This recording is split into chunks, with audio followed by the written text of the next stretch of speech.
Going into the elections, I mean, obviously political parties will have their configurations of what they think might happen. Right? Correct. For Warisan, was Warisan and GRS combo one of the possible permutations considered from government?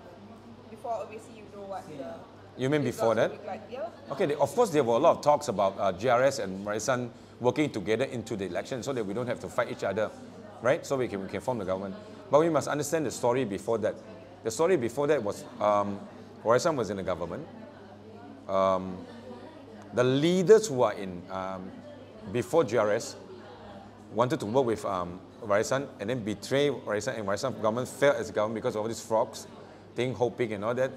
And then after that, they continued to buy our leaders after they formed the government, even though there were talks about maybe we can work together for stability. But when they meet you and talk about stability, the next thing they buy your YBs. So this kind of thing happens, you know. So we have a lot of YBs being bought by them. So then, as it get nearer to the, as it got nearer to the elections, then people still asking about, oh, why you guys don't sit down and talk together? For example, a seat in Karamunting. Okay, it's a YB that only won during our time.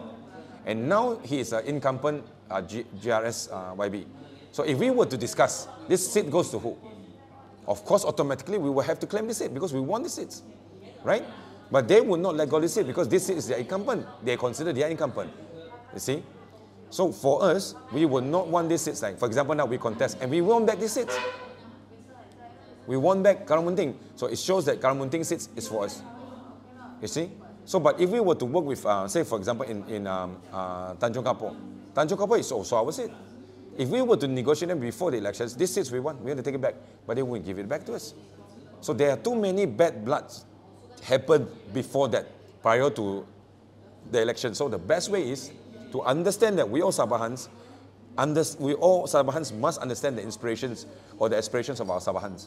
So they wanted to see a Sabah government, but because of those bad bloods and the past experience, we are unable to form that formula before the election. But we must at least understand that after the election, we should be able to form that. Because after the election, we will have to accept the mandate of the people already, right? So the bad blood was over. The bygone be bygone. Let's move forward.